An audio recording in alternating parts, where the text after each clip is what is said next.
C'est moi. C'est moi, ça. C'est moi qui fais ça. C'est moi.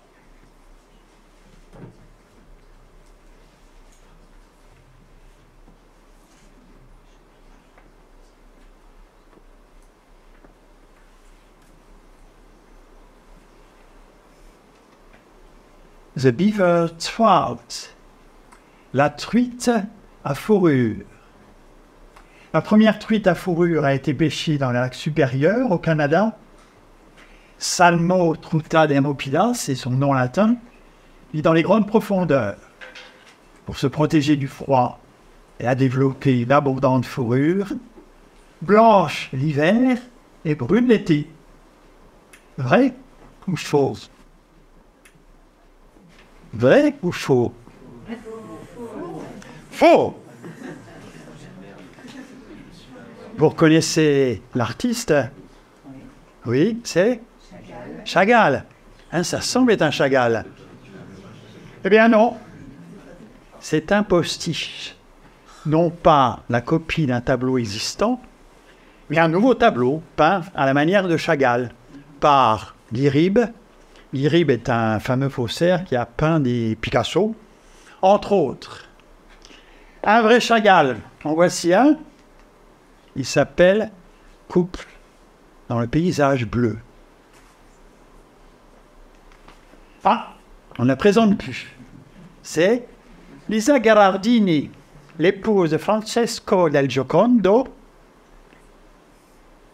Elle n'a jamais quitté Léonard de Vinci. Quand François Ier l'a invitée en France, au château du Clos Lucé à Amboise, il l'a emportée avec lui. En 1518, elle a été exposée au château royal de Fontainebleau. À la Révolution française, elle a rejoint les collections du Louvre. Donc là, je ne vous pose pas la question vrai ou faux. On en est sûr, il s'agit d'un vrai, puisqu'on n'en a jamais perdu la trace au cours du temps. Salvator Mundi. Ah. De Léonard de Vinci, point d'interrogation. Là, l'affaire est subtile, complexe. Si on met de côté le prix extravagant du tableau, 450 millions de dollars, excusez du peu, considération politique que la vente a entraînée, puisque l'acquéreur est l'actuel dirigeant d'Arabie Saoudite. La question qui se pose est la suivante. Le tableau est-il de la main de Léonard de Vinci ou des petites mains son atelier? On pourrait croire que les peintres étaient des génies solitaires. C'est une vision trop romantique. En réalité, ils avaient autour d'eux tout un atelier avec des disciples, des apprentis qui exécutaient sous leur direction tout partie du tableau. Aussi, il n'est pas facile de répondre à la question si Léonard de Vinci a pris une part déterminante à la réalisation du tableau. Qu'est-ce qu'un faux? Hein? La définition juridique est la suivante. Altération de la vérité commise dans l'intention de porter préjudice à autrui en le trompant sur l'auteur, l'époque ou la matière. Il y a toujours eu énormément de faux dans le domaine de l'art. Déjà, à l'époque de l'art romantique, les riches patriciens qui étaient amateurs de statues grecques, pensez à Praxitèle, étaient victimes des faussaires. À la Renaissance, Michel-Ange lui-même sculpta un Cupidon endormi qu'il fit passer pour un antique. Et plus près de nous, en 1997, Thomas Orwing, le directeur du Metropolitan Museum de New York, déclarait « 40% des œuvres de mon musée sont des faux. » 40%. Au début, on se disait « c'est américain, il exagère ». Mais après enquête, on se demandait si on n'était pas en deçà de la vérité. Le sujet de la conférence, vous l'avez bien compris, ce sont les faux en art. Et la question que l'on se pose, c'est est-ce que la science peut contribuer à dire ce qui est vrai, ou tout au moins à dire ce qui est faux? Pour répondre à cette question, on dispose de différentes méthodes qui peuvent être regroupées en 3 familles: la datation, l'analyse structurale et chimique et l'imagerie scientifique. Primo, la datation. Vous avez tous reconnu, en haut à droite, le Saint-Suaire de Turin. Et alors, saviez-vous que le Christ était mort entre 1290 et 1360? In Italia, tout est possible. Si, perché no? C'est pourtant ce qu'indique la datation carbone 14. Secondo, l'analyse chimique et structurale. Une firme à l'effigie de Van Gogh qui vend du blanc de titane, alors que blanc de titane a été inventé 50 ans après la mort de Van Gogh, ça ne manque pas d'audace. Mais l'ironie de l'histoire, c'est qu'il y a eu des faux Van Gogh, vous savez. Et certains d'entre eux ont été démasqués grâce à la présence de blanc de titane. Tertio, l'imagerie scientifique. Ici, vous avez une Vierge à enfant du XVIe siècle, telle que là vous la voyez de vos propres yeux. Et ici, à droite, l'image de ce tableau, mais faite avec la lumière ultraviolette. Et ce qu'on peut voir, c'est que là, le sein de la Vierge ne présente pas le même contraste que sa gorge et son visage. Il s'agit donc d'un repeint, c'est-à-dire d'une couche de peinture qui a été ajoutée par une autre main que celle de l'artiste. Pour la Vierge Marie, les années se suivent et ne se ressemblent pas. Il y a des périodes, cachez ce sein que je ne saurais voir, par de pareils objets, les âmes sont blessées et cela fait naître de coupables pensées. De qui ça? Pardon? Pas Corneille, mais on est au XVIIe. C'est déjà la bonne époque. Molière? Tartuffe. Très bien, madame a fait ses humanités classiques. Félicitations. Et puis, il y a une période plus... Olé, olé.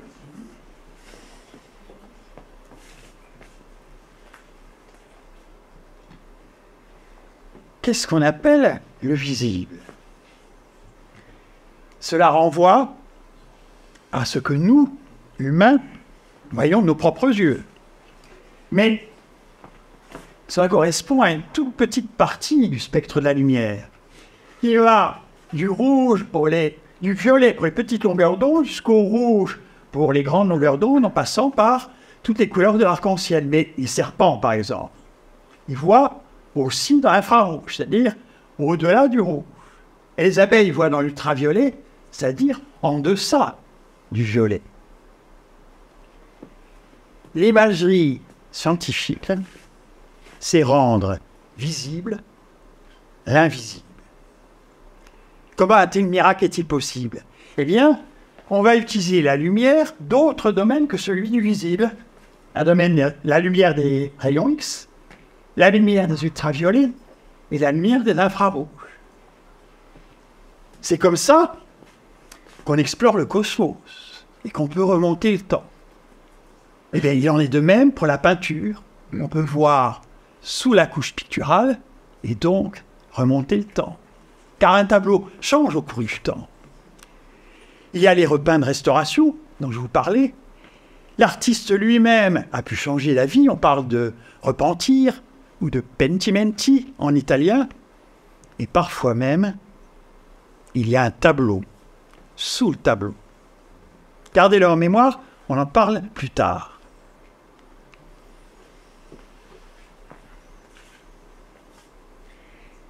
Regardons ensemble le tableau Christ portant sa croix et Sainte Véronique. Donc ici, le tableau tel que vous voyez de vos propres yeux. En bas, l'image du tableau faite avec la lumière infrarouge. Ce qu'elle révèle, ce sont les dessins préparatoires sous la couche picturale. Ici, on voit par exemple, pour figurer les ombres, les hachures, comme dans une gravure. On peut noter que l'auréole du Christ a disparu dans le tableau final. Ici, l'image du tableau faite avec la lumière ultraviolette, elle laisse apparaître les vieux vernis avec un aspect laiteux. À l'inverse, les repeints apparaissent avec un aspect noir. Donc, à gauche, le tableau. À droite, image du tableau faite avec les rayons X. Le contraste est celui des matières denses et des éléments lourds comme le plomb. Et ici, on voit très nettement le parquettage en bois et même les galeries forées par les insectes xylophages comme les vers à bois, les vrillettes et les capricornes qui ont été rebouchés au blanc de plomb.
Nous allons voir.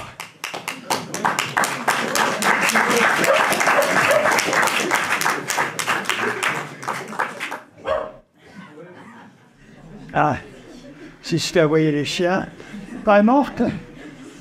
Alors nous allons voir en quoi les méthodes scientifiques peuvent permettre de démasquer les faux en évoquant l'histoire d'un faussaire fameux, peut-être le plus grand du XXe siècle, en tout cas celui qui a utilisé les méthodes les plus sophistiquées. Je veux parler de Hans van Meegeren. Voici son autoportrait. Né en Hollande en 1889, apprend la peinture dans la tradition des grands maîtres du siècle d'or, de la peinture hollandaise, le XVIIe siècle, Rembrandt, Vermeer, Frans Hals, Gérard Doux, Peter Dehors, obtient le premier prix au concours national de la meilleure peinture de l'année, fait une première exposition en 1921 avec un certain succès, une deuxième exposition en 1924, et là, patatras, critiques acerbes, commentaires hautains, presque méprisants, comme si, à son jeune âge, il était déjà un artiste mort-né. Piqué au vif, meurtri, il accuse les critiques de vénalité, se vante, lui, de ne jamais payer pour un bon article. Il fonde, avec un ami peintre et un ami poète, une revue intitulée « Le coq de combat ». Dans cette revue, il éructe, vocifère, pourfend les critiques et les galeristes qui font et défont les carrières des artistes, qui mettent à la mode un peintre et en enterrent 100 autres. Il devient véritablement enragé. Enragé! Toi, le conférencier du 3e millénaire, tu joues à un jeu dangereux. À prendre mes nerfs pour des cordes de violon, tu t'exposes à ce qu'elles te pètent à la gueule. J'étais tranquille en père peinard, à me reposer depuis plus d'un demi-siècle. Quand tout à coup mes oreilles se sont mises à siffler. Si fort que je me suis retourné dans la tombe. Prends garde à toi, crâne d'œuf. On ne dérange pas un macabé sans s'exposer à de graves dangers. Enragé, oui, je l'étais dans ma jeunesse. Les critiques d'art m'éreintaient systématiquement. Il me trouvait sentimental, sans inspiration et d'une autre époque. La colère tournait en moi, enflée jusqu'à devenir énorme. Ce qui me rendait fou, c'est que dans le même temps, ils adoraient ce qu'ils appelaient l'avant-garde de l'art. J'ai vécu ces peintres du dimanche qui allaient à la campagne peindre sur le motif des écolos. Ils avaient le chevalet dans le dos, les pompes pleines de merde, et ils en revenaient avec des toiles floues, toutes barbouillées de couleurs. Tu sais, Les impressionnistes, oui. les impressionnistes.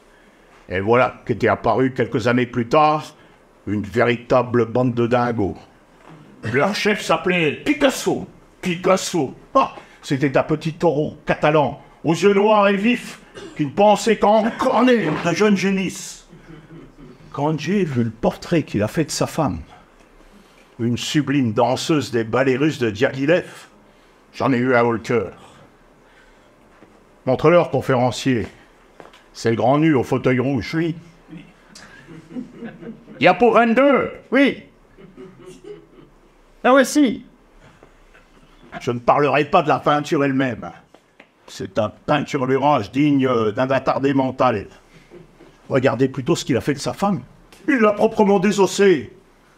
Ce n'est plus qu'un animal invertébré à la chair flasque. Ses membres sont des tentacules qui pendent inertes. Sa tête n'est plus qu'une bouche ouverte, pleine de dents acérées qui crachent du sang. Répugnant, ce type est un monstre. D'une cruauté mentale inouïe, enfermé avec la camisole du force. Mais vos propos vous appartiennent. Souffrez que je ne les partage pas. Maintenant, je vous prie, retournez dans les limbes et laissez-moi faire ma conférence. Tu me fais sortir de la tombe et tu voudrais que j'y retourne illico?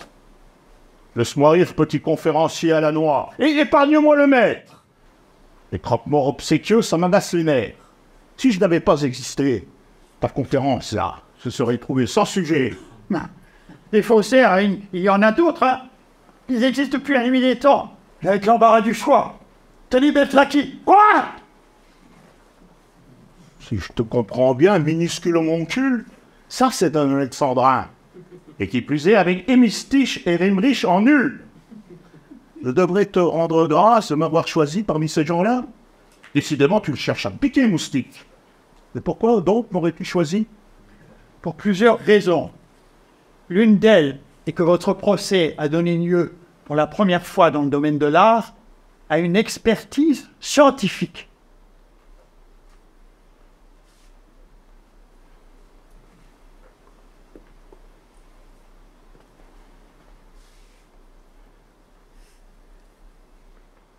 Effectivement, l'expertise scientifique m'a sauvé la mise. Sans elle, j'aurais moisi derrière les barreaux. Je suis professeur à l'Université de Lorraine et ma spécialité, ce sont les techniques d'imagerie scientifique et d'analyse structurale et chimique des matériaux. C'est pourquoi l'expertise scientifique appliquée aux œuvres d'art m'intéresse beaucoup. Je vois. Enseignant-chercheur à l'université. Tu gagnes pas BZF à l'université. C'est pour ça que tu fais des conférences pour boucler tes fins de mois. Même pas. Je fais ça à titre gracieux. Ta bonté te perdra, conférencier. Ah, c'est sûr que faussaire, c'est un autre train de vie. Tiens, pour te donner une idée. Quand je vends un Vermeer, c'est comme si toi tu faisais bingo à un super loto du vendredi 13. Oh, je vois que tu ne manques pas de sponsors. Qatar, Qatar. Airways, Airways. le même que Mbappé, chapeau. Ah, je me suis trompé de diapo. La vraie diapo, c'est celle-ci. Bon, revenons à nos moutons.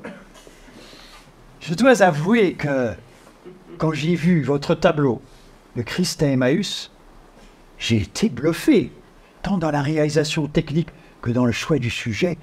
Vous avez confidé au génie. Merci. Mais n'essaye pas de me flatter. C'est une seconde nature chez toi. Face au génie, tu vas rendre comme le serpent. Vous auriez une autre raison pour avoir choisi? Vous êtes mort. Et alors? Vous êtes mort. libre à moi de parler de vous comme je l'entends, sans risquer un procès en diffamation. Ce n'est pas un mince avantage, car je vous sais un peu chatouilleux. Je reconnais là tout ton courage. De surcroît, quand un faussaire est encore vivant, il ne laisse à personne le soin de construire sa propre légende. Quel est le maître acquis?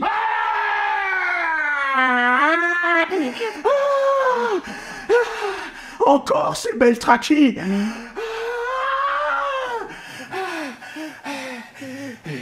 Faussaire de génie, faussaire de mes deux, ouais. Depuis, ils ont été démasqués, ils écrivent leur biographie, ils se racontent dans des documentaires à la télévision, et ils font même l'objet d'une pièce de théâtre. Alors que pour vous, rien. Moi, je n'ai pas eu le temps. Je suis mort juste après le procès. Et mon œuvre va être pour moi. La différence entre vous et un faussaire encore vivant, c'est que vous n'avez plus pris sur rien. Vous êtes obligé de leur remettre au destin et d'espérer qu'une bonne âme sorte de la nuit et fasse paraître au grand jour. Et tu penses être cette bonne âme? Ah, mais vous n'avez pas le choix.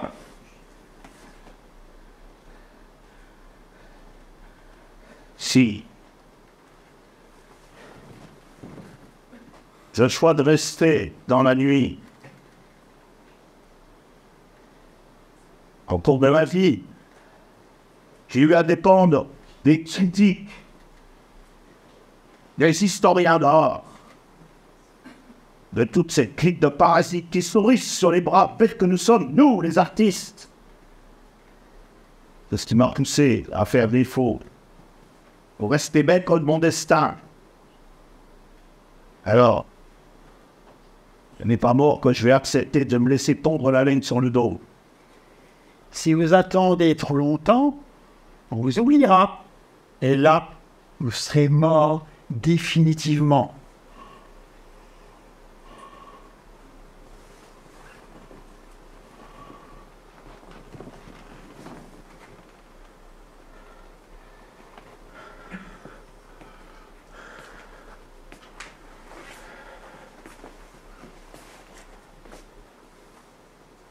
Rester dans l'ombre,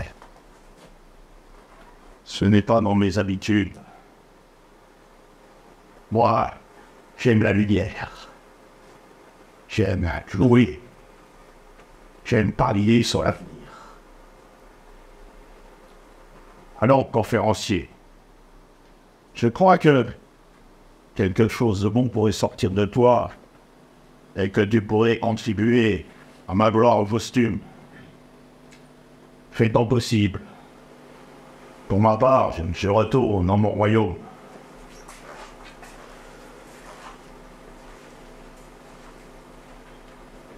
Vous avez vu comme il est mal embouché et insolent par-dessus le marché, avec ses airs des grands seigneurs.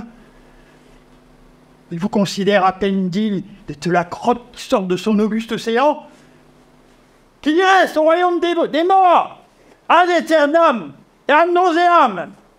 Du royaume des morts, on y entend tout.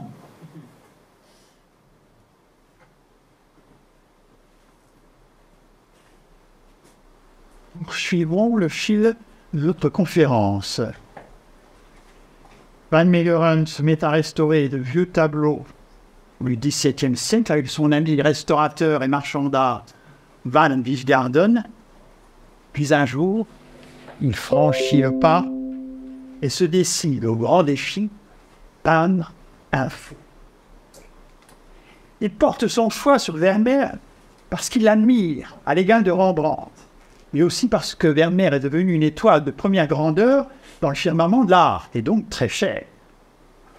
Vermeer, tombé dans l'oubli depuis 2 siècles, au point où ses tableaux ont été réattribués à des peintres plus connus que lui. Tenez, l'art de la peinture, qui est considéré comme son chef-d'œuvre, porte encore la signature de Peter de Hoff, qui était un peintre contemporain de Vermeer, beaucoup plus connu que lui jusqu'au début du XIXe siècle.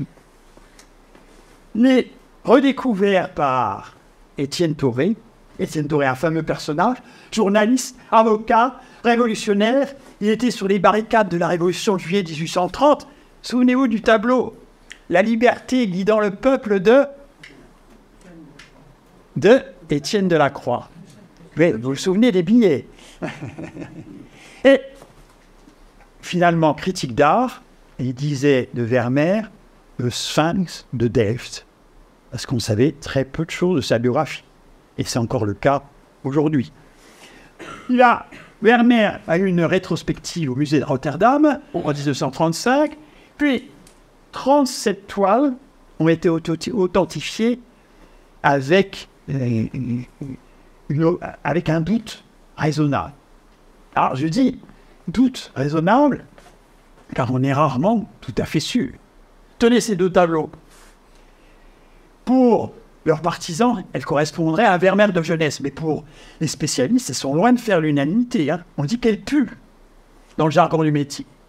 D'ailleurs, les investigations scientifiques très récentes, en 2022, tendent à montrer que la jeune femme à la flûte ne serait pas de Vermeer. Or, apparemment, il s'agit de la même jeune femme dans les deux tableaux. Donc, le doute se propage sur la jeune femme au chapeau rouge.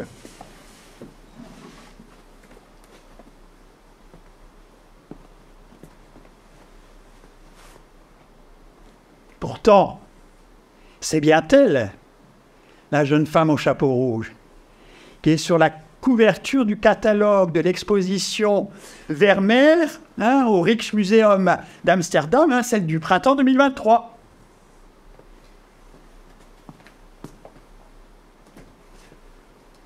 Moi,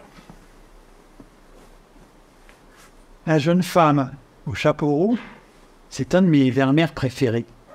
Je ne sais pas trop pourquoi, il me touche, elle m'émeut. Il y a ce visage de jeune femme qui nous regarde en s'interrogeant peut-être sur ce que sera sa vie. Et il y a cet extravagant chapeau rouge, immense, d'un rouge intense, fait d'une matière étrange dont on ne sait si c'est du feutre, du poil, ou une matière plus mystérieuse encore. Moi, ce chapeau rouge, il me fait penser aux cocottes, aux courtisanes, aux bêtes de nuit de la Belle Époque. Et c'est peut-être ce curieux mélange entre la candeur de Vermeer et puis la luxure un peu faisandée des cocottes de la Belle Époque qui m'émeut.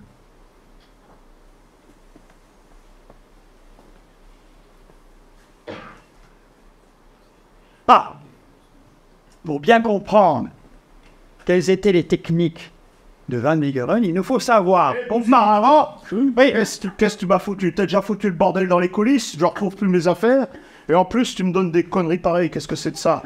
Je vais pas aller sur la mer du Nord pour regarder les pingouins. Pingouins, oui, pingouins. Oui, mais tu es beau comme un camion. Regarde cette calandre là, ici. Cette calandre, ces enjolivants.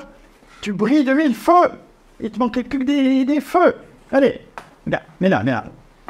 Et qui c'est qui m'a foutu ça? Ah ben c'est la costumière, Valérie, elle a un peu perché, hein. Bah tu ferais bien de changer de costumière. Ah oui, mais le metteur en scène, il était fou de ça. Alors, tu dis rien, hein, là. Bon,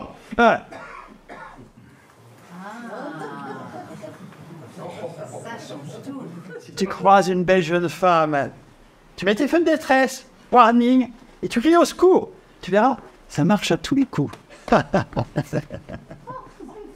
Bon. J'ai vraiment l'impression qu'on me prend pour un con là-dedans. Moi j'ai affaire, hein, j'ai une conférence. Hein. Comme on dit, j'ai un sanglier sur le feu. Bon. Donc, plus tard, hein. Oui, je disais, pour bien comprendre les techniques de Van Meegeren, il faut auparavant savoir quelle est la structure et la nature des matériaux qui composent la peinture à l'huile sur toile.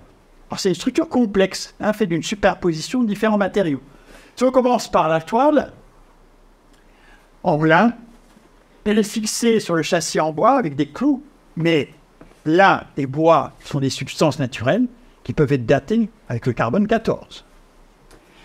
Ta couche de préparation qui sert à isoler la couche picturale de la toile, c'est sur elle que sont les dessins préparatoires qui peuvent être mis en évidence avec l'imagerie infrarouge. Puis, la couche picturale elle-même, composée d'un liant, l'huile, dans notre cas, et puis de pigments, Les pigments sont caractéristiques d'une époque, ils peuvent être analysés de manière chimique et structurale.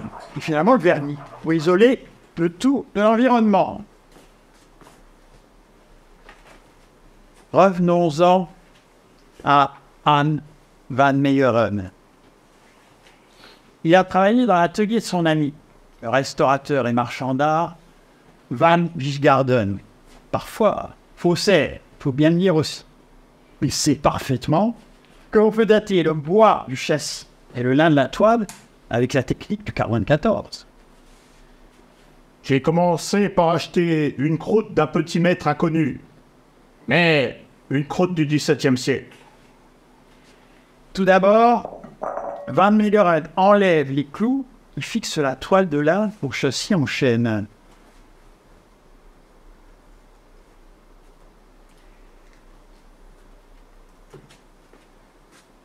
C'est curieux. Il n'y en a pas un qui soit tout à fait identique à un autre.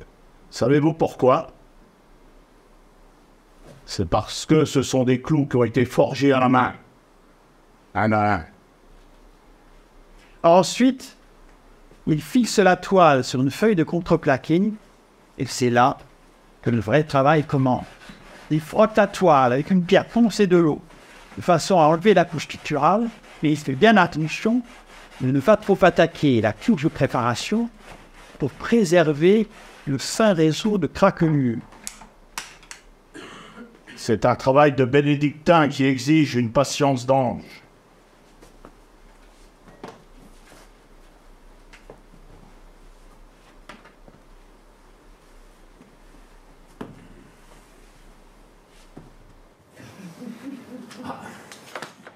Intéressons-nous maintenant aux pigments. Important les pigments, car ce sont eux qui sont responsables de la couleur. L'homme de la préhistoire prenait ce qu'il avait à portée de main. Pour le bleu de charbon, pour le noir de charbon, un feu éteint.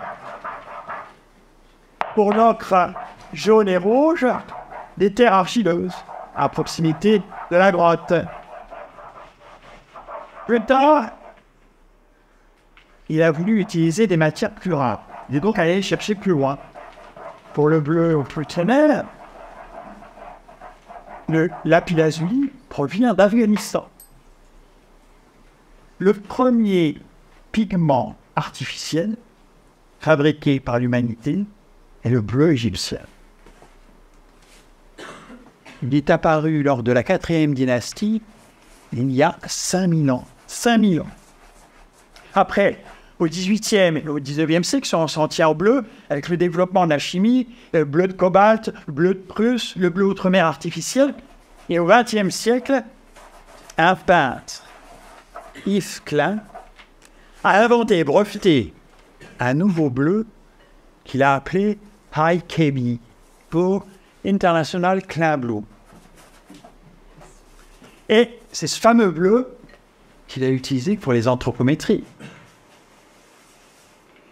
Et pour les anthropométries, de belles femmes nues s'enduisaient d'IKB et venaient se plaquer sur un drap blanc contre un mur, au son d'un orchestre de cordes. Je vois que les jeunes gens et les messieurs ouvrent des yeux grands comme des plats à barbe. Mais messieurs, vous allez sur YouTube, vous tapez Klein anthropométrie. Hein. Pas maintenant, monsieur. Ce soir.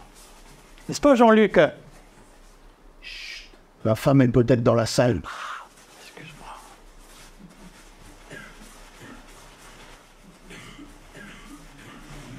La palette de Vermeer ne comprend pas plus d'une dizaine de pigments. Le bleu outre-mer et le jaune de plomb, mais aussi le noir de charbon de bois, le blanc de céruse, le rouge vermillon ou le rouge carmin tiré de la cochenille. Les pigments sont la signature d'une époque. C'est un marqueur chronologique. C'est pourquoi l'analyse structurale et chimique des pigments est un puissant moyen de démasquer les faussaires. L'analyse chimique, on peut la faire avec la technique EDF, EDX, énergie dispersive X-ray spectrométrie, dans un microscope électronique. Ici, c'est un microscope électronique à balayage de mon laboratoire, le M3, laboratoire d'études des microstructures et de mécanique des matériaux. Un canon électronique en haut de la colonne génère un faisceau d'électrons qui est finement focalisé sur l'échantillon, formant dans la chambre à l'aide de lentilles électromagnétiques. L'échantillon en retour émet des rayonnements X caractéristiques de sa composition chimique qui sont analysés par le détecteur en position oblique sur la gauche. Mais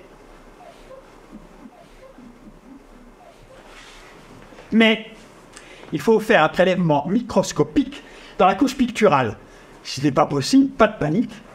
On utilise une autre technique, la microfluorescence RX. Elle se fait à l'air libre. Magnifique. De plus, elle est portative. Le diagnostic se fait sur place. C'est très pratique, car c'est fragile. L'antique. Quelle que soit la méthode, le principe est toujours identique. On excite les atomes de la couche picturale en les bombardant avec des particules de haute énergie, électrons, photons, protons, neutrons. Les atomes ensuite se désexcitent en émettant des rayonnements X caractéristiques de l'élément chimique auquel ils appartiennent, que le schéma ci-devant m'indique et l'explique. Ah, c'est Liaïk. Je crois que je vous ai perdu. Alors on va recommencer d'une autre façon, plus romantique. Tenez, madame, vous êtes un atome de titane, du blanc de titane, du pigment blanc de titane. Imaginez que je vous fasse mon regard infrarouge. Pour sûr, vous allez vous sentir enveloppé d'une douce chaleur. Vous savez, les papillons dans le ventre. Imaginez maintenant que je monte en énergie et que je vous fasse mon regard rayon X. Vous vous sentirez pénétrer jusqu'à la moelle et en proie à une intense excitation. Vous allez irradier comme les saints sur les images pieuses. Et vos rayonnements me disent, vous sentez vraiment votre émotion. Ça me tourne au boule. Où en étais-je?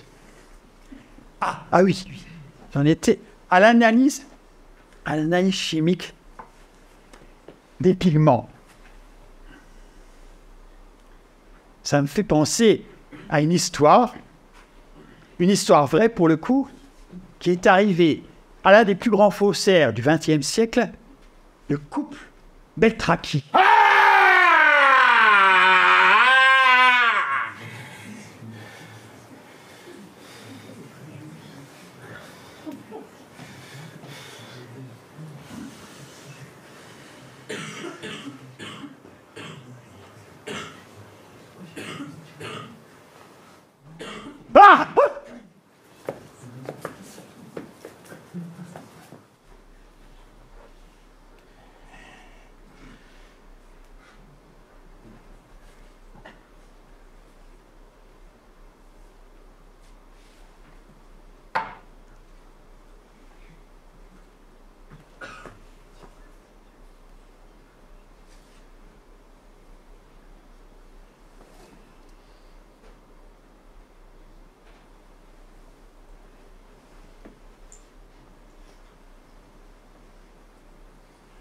Ben avait fait des fonds pendant 20 ans. Et il s'est fait un peu pincer en 2010 à cause du blanc de titane. Le faux tableau qu'il faisait était supposé dater de 1914. Il avait donc utilisé le blanc de plomb, le type de blanc qui était utilisé en 1914. Mais la notice du tube ne mentionnait pas des traces de blanc de titane, très très peu, moins de 2%, mais suffisamment pour que les analyses scientifiques identifient. Pour Ben, ça a été le début de la fin. Un faussaire, victime d'une malfaçon, ça ne manque pas de sel. Hein. Hein, c'est l'histoire de l'arroseur arrosé. Pour moi, la peinture, c'est d'abord un travail d'artisan. Je connais les pigments qu'utilisait leur mère. Je les fabrique moi-même, en les broyant finement au pilon et au mortier, comme me l'a appris mon maître, Ratus Cordeling. Pour la peinture et la couleur bleu outre-mer, j'ai acheté du lapis lazuli chez Winsor et Newton à Londres. Mais il reste un problème apparemment insurmontable, le problème du séchage de la peinture. Quelques jours après qu'elle ait été appliquée, la peinture à l'huile peut avoir l'air d'être sèche. Mais c'est trompeur. En réalité, seule l'extrême surface est sèche. Et plusieurs dizaines d'années peuvent s'avérer nécessaires pour que les couches les plus profondes soient sèches. Ces messieurs les experts le savent bien, qui ont toujours en poche une petite aiguille, qu'ils ne manquent pas d'appliquer discrètement sur un coin du tableau pour vérifier si la peinture est fraîche ou non. Certains faussaires étendent une fine couche de colle sur la couche picturale pour faire croire que la couche picturale est dure. Pour ma part, c'est hors de question, la technique est trop connue. Je dois trouver une solution au problème de la peinture qui sèche trop lentement. Je veux vendre sans attendre. Mon intention n'est pas d'être riche à titre posthume. Van Meegeren décide de se retirer dans une villa de la Côte d'Azur où il menait toute une série d'expérimentations. Après la Patachon, s'ensuit une voie de moine tout entière consacrée au travail. Il fait quantité d'essais qui se révèlent tous infructueux. Se sent dans une impasse et ça le rend frustré, abattu et rumine son impuissance. Et regarde les yeux dans le vague. Son téléphone. Ah, c'est le mythique téléphone Ericsson U43. Noir, à cadran, au profil géométrique. Il est fait d'une matière dure et légère, découverte il y a peu, il s'appelle la bakélite. C'est le premier plastique produit industriellement et on l'obtient en mélangeant le phénol au formaldéhyde. Et chose extraordinaire, lorsqu'on le chauffe, il devient extrêmement dur. Pour Van Meegeren, c'est l'illumination. Une étincelle jaillit dans son cerveau. Si je mélange le phénol formaldéhyde à la peinture, il suffira que je la chauffe pour qu'elle devienne dure comme pierre. C'est son premier trait de génie. Il achète un four de grande dimension pour y enfourner ses toiles et après de multiples essais, il obtient enfin sa recette. Victoire, ô mon génie! La peinture liquide, je sais la forcer à se changer en solide. Ô mon triomphe! Grâce à mon savoir alchimique, de cette métamorphose, j'ai la recette magique. Associez le formaldéhyde au phénol, ajoutez au mélange une pointe d'alcool, liez-le au pigment et à l'huile de beurre, y trempez le pinceau, étaler la couleur, mettre la toile au four à 105 degrés, l'y maintenir 2 heures et puis la retirer. Les couleurs encore fraîches, la peinture qui est dure, le filet que forment les fines craquelures, tout incline à trouver le tableau authentique. Décidément, j'ai le génie machiavélique.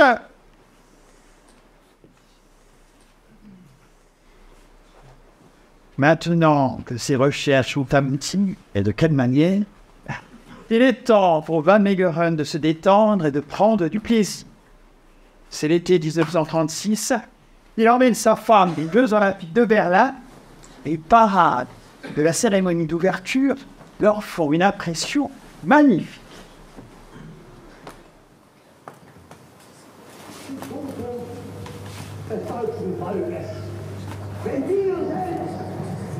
Dieses deutsche Volk ein Vorführung zu einer Arbeit, zu einem Fleiß, einen Schlossheit, einen Trotz, eine Herrlichkeit, dann werden wir wieder emporsteigen, genau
il lui reste à trouver le sujet du tableau, et c'est là qu'il a sa deuxième idée de génie.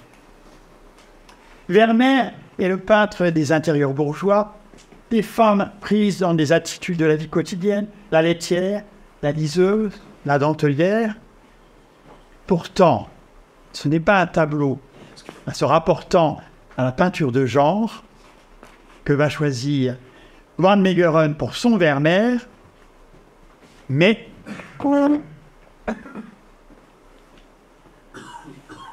un homme règne en maître absolu sur la peinture hollandaise du XVIIe siècle, c'est Abraham Bredius.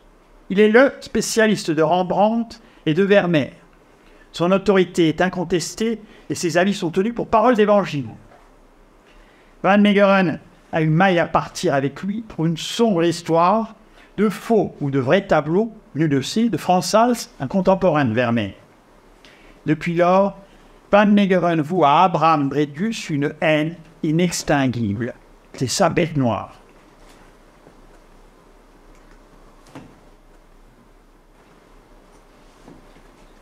Ta tête, Abraham Bredius, je la reconnais bien. C'est celle d'un macaque à lunettes, l'air satisfait, les yeux qui toient sûrs de leur fait. Tu es assis dans ton fauteuil, vieux sac à merde, assis en bon bourgeois investi d'une autorité souveraine que le doute n'entame jamais. Quand tu as constitué le catalogue raisonné de Rembrandt, cette Bible pour tout ce qui touche à Rembrandt, tu as joui comme jamais dans ta vie. Tu as refusé et rejeté plus d'un quart des œuvres présentées à la grande exposition consacrée à Rembrandt en 1898. Tu t'es fait gloire d'avoir mis de l'ordre dans le jardin de Rembrandt. Selon toi, ce jardin était en friche, envahi par la broussaille et par les ronces. Tu as élagué sans état d'âme les herbes sauvages, les branches pourries. Tu as sabré les plantes parasites pour en faire un jardin à la française, avec ses bruits bien taillés et ses allées rectilignes. Torquemada, le grand inquisiteur. Torquemada.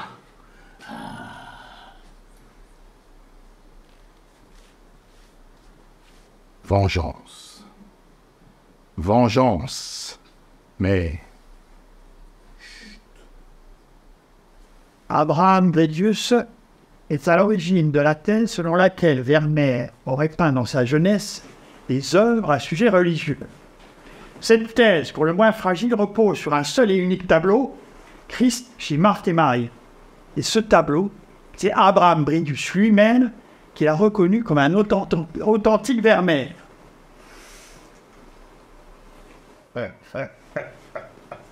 Abraham Bredius, tu as eu une carrière brillante et couverte d'honneur.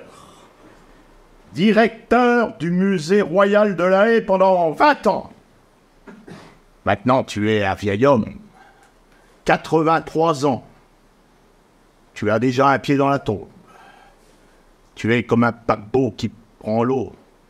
Mais moi, Anne Van Meegeren, j'ai le pouvoir d'accoler ton nom à celui de Vermeer pour l'éternité.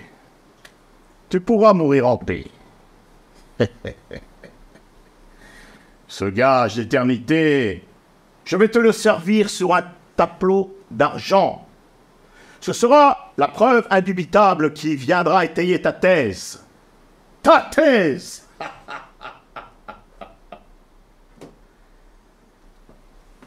J'ai décidé de peindre le Vermeer à sujet religieux qui l'attend.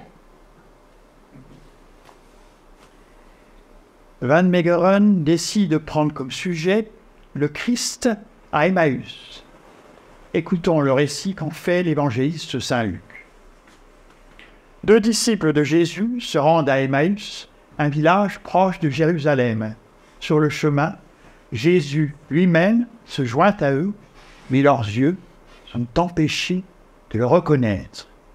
Il leur demande « Pourquoi êtes-vous si triste ?» Ils lui répondent, « Sais-tu pas, toi qui viens de Jérusalem, qu'il y a 3 jours, le Christ a été crucifié. » Arrivé à Emmaüs, les disciples lui demandent de rester et de manger avec eux. Attablé en leur compagnie, il prend le pain, il prononce des paroles de bénédiction, il partage le pain et leur donne, leurs yeux s'ouvrent, ils le reconnaissent, mais il leur devient invisible. Évangile selon saint Luc, chapitre 24, versets 30-31.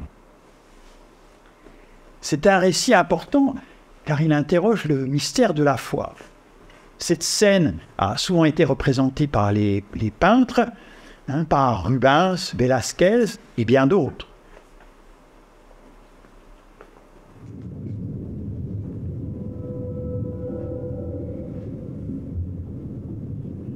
Le Caravage dépeint la scène au moment précis où les disciples reconnaissent le Christ.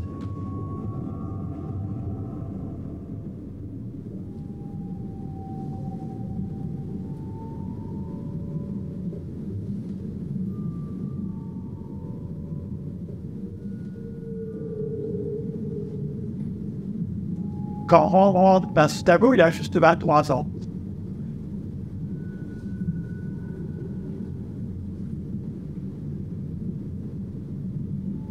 Il saisit le moment juste après celui où les disciples reconnaissent le Christ. Le Christ est sur le point de disparaître, mais de leur devenir invisible.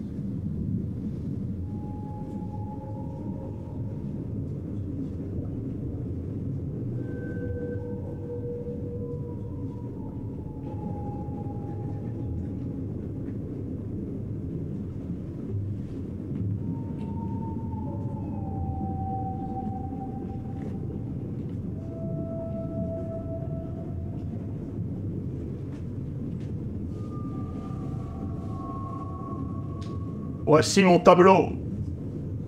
Le Christ à Emmaüs. J'ai choisi le moment qui précède celui où les yeux des disciples s'ouvriront. Le Christ commence à rompre le pain. Le temps est suspendu. Pour ne pas s'éveiller les soupçons, un intermédiaire, membre du Parlement et amateur d'art, est chargé d'approcher l'expert de renommée mondiale, Abraham Bridus. Il lui montre le tableau, le Christ à Emmaüs, et lui en explique l'origine. Vieille famille hollandaise, installée en Italie, comme l'exportation de telles œuvres est interdite par le gouvernement fasciste de Mussolini, une certaine discrétion est de mise. Abraham Bridus garde le tableau, le Christ à Emmaüs, quelques jours avec lui. Puis il déclare « Cette glorieuse œuvre de Vermeer, le grand Vermeer de Delft, a surgi de l'obscurité dans laquelle elle a sommeillé de nombreuses années, immaculée, comme si elle venait de quitter l'atelier de l'artiste. J'ai vraiment eu du mal à contenir mes émotions lorsque ce chef-d'œuvre m'a été montré pour la première fois. »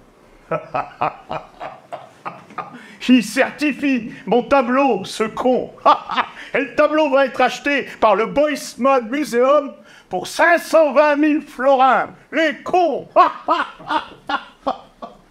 Allez. 520 000 florins. Le Boisman's Museum organise alors une grande exposition pour fêter sa nouvelle acquisition. Je l'insigne d'y aller. Le Christ à Emmaüs trône dans la salle d'honneur. Le nouveau tableau déchaîne l'enthousiasme du public qui se presse en nombre pour venir l'admirer. C'était mon élévation dans le ciel, mon assomption. J'étais sacré peintre éternel pour les siècles des siècles. J'y étais. Je me suis mêlé à la foule. L'effervescence était extraordinaire. Il y avait une énorme bousculade autour du tableau. On ne pouvait y rester que quelques secondes, car on était emporté par le torrent des spectateurs. J'étais avec un ami, je lui affirmais « Ce tableau est un faux, oui, un faux, et un mauvais faux par-dessus le marché. » Comme je parlais haut et fort, les gens commençaient à faire cercle autour de nous. Ils me regardaient avec réprobation, avec indignation. L'air était électrique. Le scandale menaçait. Mais Je vivais ce moment avec un véritable plaisir. C'était un bonheur car je ressentais une émotion étrange et une vraie jouissance tout à la fois. Car l'hostilité de la foule était pour moi un bien souverain, un véritable baume à l'âme.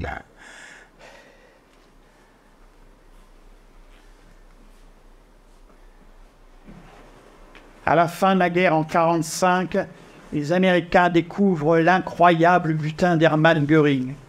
1376 tableaux, 250 sculptures et 168 tapisseries cachées dans une mine de sel. Les tableaux comprenaient des toiles de Van Dyck, Rubens, Botticelli, Rembrandt, Velázquez et parmi eux, un Vermeer inconnu, le Christ et la femme adultère, qu'Hermann Göring aurait acheté pour la somme astronomique d'1 650 000 florins à un certain Van Meegeren. Hermann Göring est maréchal du Reich, c'est le deuxième plus haut dignitaire nazi, juste après Hitler. Sur la photo, on voit Hitler offrir à Göring, pour son anniversaire, un tableau intitulé « La fauconnière » du peintre autrichien Hans Makart. Soit dit en passant, Hitler était peintre et autrichien. Sa vocation avait été contrariée car, comme Van Meegeren, il n'était pas un chaud partisan de l'art dit dégénéré. Imaginez un instant que, comme Van Meegeren, il ait fait défaut, la face du monde en aurait été changée. Mai 1945. Ce qui devait arriver arriva. 2 officiers de la sécurité néerlandaise sonnent à ma porte. Mon arrestation fait la une des journaux. On m'accuse d'être un collaborateur nazi. On me soupçonne d'être en relation d'affaires avec Göring. Mais si j'avais été nazi, je n'aurais pas eu cette idée stupide de vendre un faux Vermeer à Göring. Pour avoir vendu le Christ et la femme adultère au maréchal Hermann Göring, je dois répondre de l'accusation de dilapidation des trésors de la nation en intelligence avec l'ennemi. C'est comme si j'étais accusé de haute trahison. Je risque ma tête. Je me décide à tout avouer. C'est moi qui ai peint le Christ et la femme adultère. Je le répète sur tous les tons. Le Christ et la femme adultère est un faux. Les 2 officiers me regardent incrédules. Mais loin de me taire, je leur dis « Le Christ à Emmaüs, c'est moi aussi. La Seine, c'est moi également. Le lavement des pieds, c'est aussi moi. » Les 2 officiers me regardent en se demandant s'ils n'ont pas affaire à un mythomane ou pire encore à un fou. Mes aveux font sensation. Certains disent que le Christ à Emmaüs est l'œuvre du collaborateur nazi, Van Meegeren. D'autres se demandent si je ne suis pas l'auteur de tous les Vermeer. On ne parle plus que de cela dans la presse nationale. Quel plaisir, quelle jouissance, quel bonheur! Je suis l'incarnation de Vermeer. Aux Pays-Bas, je suis un escroc, un génie, un charlatan, un héros. Je suis au centre de toutes les conversations. Je dis aux 2 officiers, je suis un faussaire. Je le répète sur tous les tons et ils finissent par me dire, Pour qu'on vous croie, il faudrait un commencement de preuve. Je leur propose de peindre un nouveau Vermeer. Ça pourrait témoigner d'un certain talent de faussaire, mais ça ne constituera pas la preuve que c'est vous qui avez peint le Christ et la femme adultère. C'est alors que tout me revient. Comme à mon habitude, j'ai ôté la couche picturale de l'ancien tableau à la pierre ponce et à l'eau. Mais pour celui-ci, toute une partie résistait. Je n'ai pas insisté car la toile me semblait fragile.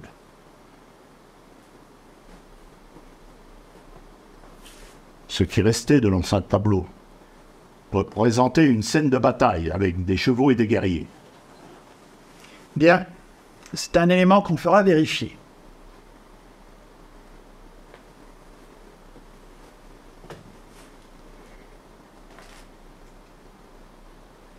les parties civiles accusent Van Meegeren de mensonge. Et les accusations de l'établissement artistique, je veux parler du musée Boltzmann de Rotterdam, qui a acheté le Christ Emmaüs en 1940 pour 520 000 florins, soit l'équivalent de 4 millions d'euros actuels, et le Rijksmuseum d'Amsterdam, qui a acheté en 1945 le lavement des pieds pour 1 300 000 florins, soit l'équivalent de 10 millions d'euros actuels. Leurs accusations ne sont pas les moins véhémentes, qui disent de Van Meegeren que c'est un affabulateur, un mythomane. En tant que président de ce tribunal, il m'incombe de mener les débats dans la sérénité. C'est pourquoi je souhaiterais m'en tenir aux faits. Professeur, pouvez-vous les énoncer et en faire l'analyse de façon à éclairer la Cour? Oui, Monsieur le Président. Les analyses de datation au carbone 14 révèlent bien que le châssis et la toile sont du XVIIe siècle. L'analyse structurale et chimique des pigments indique que ce sont les mêmes qui étaient utilisés par Vermeer. Jusque-là, rien qui me permet de dire qu'il s'agit d'un faux. L'imagerie infrarouge et ultraviolette n'ont rien montré de notable. Mais l'imagerie X aussi. Voyez plutôt, à gauche, le tableau tel que vous le voyez de vos propres yeux. C'est à droite l'image de ce tableau par les rayons X. Elle laisse apparaître une scène qui vous était auparavant cachée et que le rayon X se dévoile. Cette scène se trouve sous la couche picturale. Van Meegeren a peint par-dessus. Et ce qu'on peut voir, c'est une bataille avec des guerriers et des chevaux. Ici, on distingue nettement un cheval.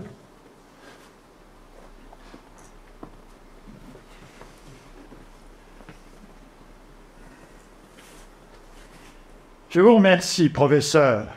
Indubitablement, c'est un élément de preuve important en faveur de la thèse selon laquelle le Christ et la femme adultère vendue au Barachat du Reich Hermann Göring comme un Vermeer est en réalité un faux peint par Van Meegeren. L'opinion publique se passionne pour mes aventures. Le 29 octobre 1947 à Amsterdam, par une journée pluvieuse, une immense queue de spectateurs se présente à l'entrée du tribunal en espérant assister à mon procès. Les journalistes viennent du monde entier pour découvrir Frank Van Meegeren, le faussaire le plus célèbre du monde. Mon procès sera rondement meusé. Une seule journée d'audience, 17 témoins, entendus 7 minutes chacun, soit 2 heures, plus quelques minutes pour le numéro de l'avocat général, idem pour celui de la défense. Et quand ensuite, c'est ma conclusion. Quand le juge Ball me demande si je suis coupable, aucune hésitation. Oui, c'est moi qui ai fait ça. Moi. C'est moi qui ai peint ça. Moi, c'est moi ça. Moi. Frank Van Meegeren, le faussaire. Moi, oui, moi. C'est moi qui ai fait ça. C'est moi ça. Van Meegeren, le faussaire. Le faussaire. C'est moi qui ai fait ça. C'est moi ça. C'est moi qui ai fait ça. Van Meegeren, le faussaire. c'est moi. C'est moi. All these things that we took for granted.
chercheur à l'université. Comédien, amateur. Et Daniel Proyat, metteur en scène.